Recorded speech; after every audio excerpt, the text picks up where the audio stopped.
Obviously, after this prank and after giving the main character what he needs to calm and state the male lead, he throws the snake and the friend off his territory. He's like, yeah, no, you guys, I'm upset with you guys. Stay away from me a while. Our business relationship, we're not going to have this. Like, go away. Like, I will still talk to you guys and see you guys, but I'm right now very angry with both of you. And the snake doesn't take this very well. The snake wants to stay with the main character but has no choice but to leave with the friend. And the friend looks at him and mocks and ridicules him.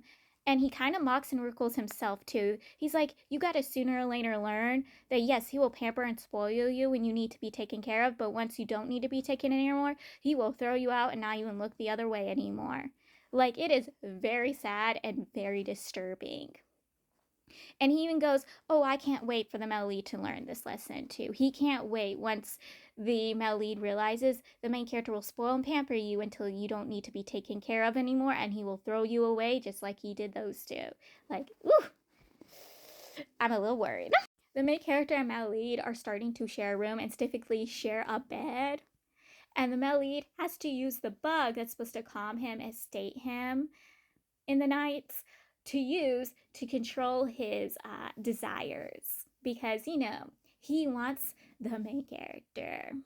Also, the main character tried to give him the bug that had his fantasies in, and he gave the main character back the bug, saying that if anything happened to him, he wants the main character to see it. But he doesn't want the main character to see it now, and he doesn't want the bug anywhere near him, because again, it shows all his deepest desires, like his desires for the main character and the body he actually wants, that he's going to try training for. Because again, now that he is open his midurals, he can try to train for that body. And once the seal on him, the slave seal, is off of him, he also can again train and work to have the body that he wanted. So the main character and the male lead decides to work with this supply owner instead of the friend. And I think it was the supply owner they decide to work with, right? Like, it was him, right? I wasn't sure, but I think it was him.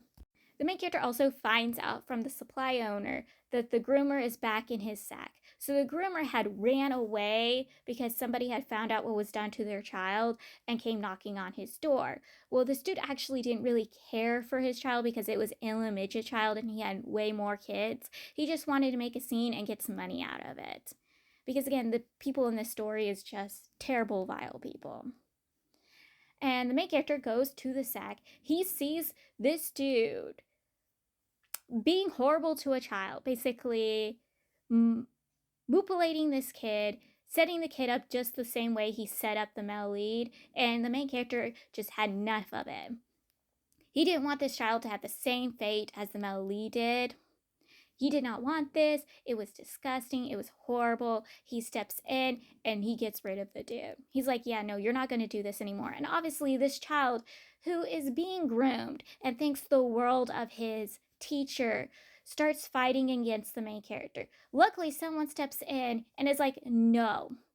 The main character is in the right and tells the kid straight away what their master was truly like and what the master had planned for her, showed the slave seal that she had on her to the child, stating that sooner or later the child was going to get it and that the child was going to be sent to be the male lead's replacement.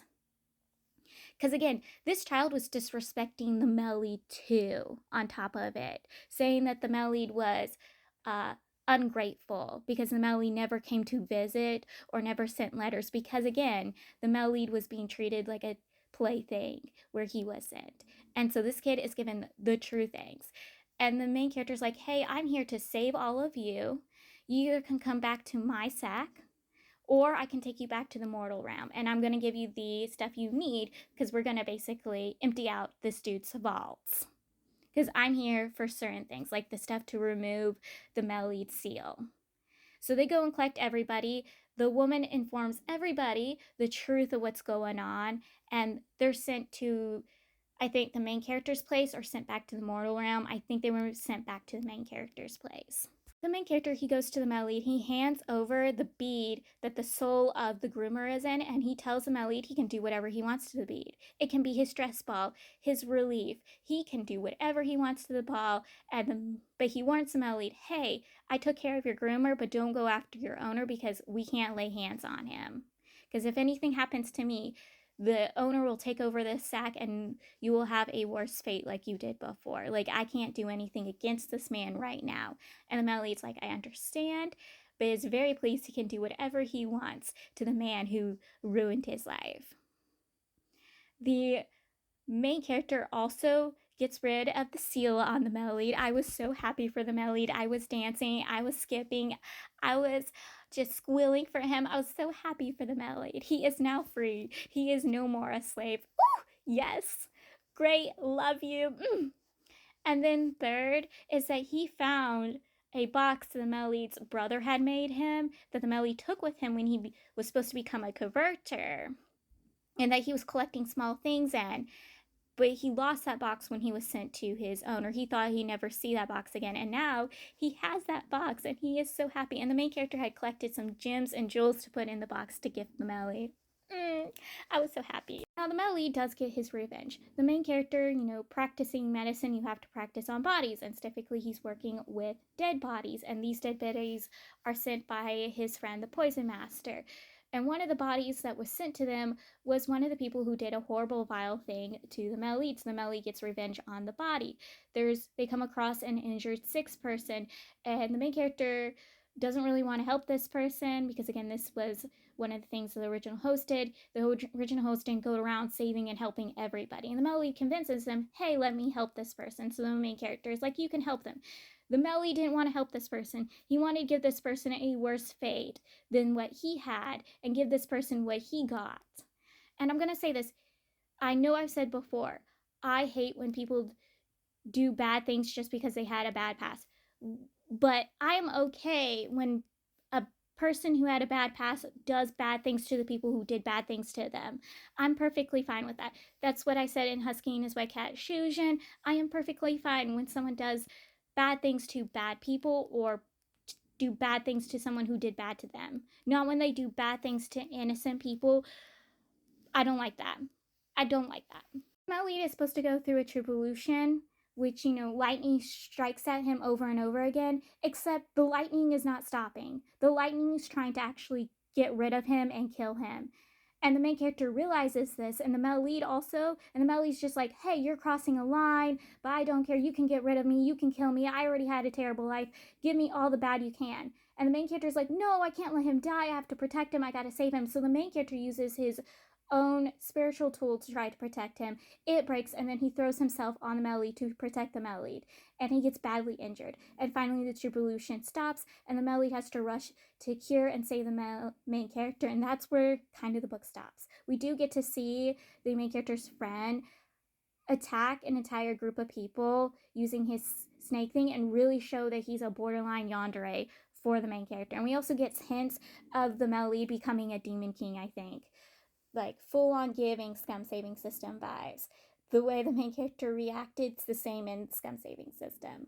Except one was actually protecting the other and wasn't making a scene for his own delight of getting rid of the body he didn't want. But I love the main character in this way more than I love the main character in Scum Saving System. Doesn't mean I hate this dude. I love the dude. But at the same time, I love this guy way more because he has a work ethic. He takes care of the Melody. The Melody does take care of him, but he gives the same care to the Melody as the Melody gives to him, unlike a certain somebody. And also he works. He just doesn't live off other people and then whine and cry when he actually has to work. This dude is working hard because he believes you got to work hard when you want something or you need something. And he's working hard to protect and care for the Melody. Well, the dude in Scum Saving System, every time the system handed him a mission, he went, why do I have to work, even though he got provided food, clothes, golden core. He didn't even have to leave his sack all the time. Like, this man would whine every time he got to have to work. Well, this dude is like, I want more work. Give me more work. Give me all the medical books you can give me. I want to save some people. I want to specifically save my man.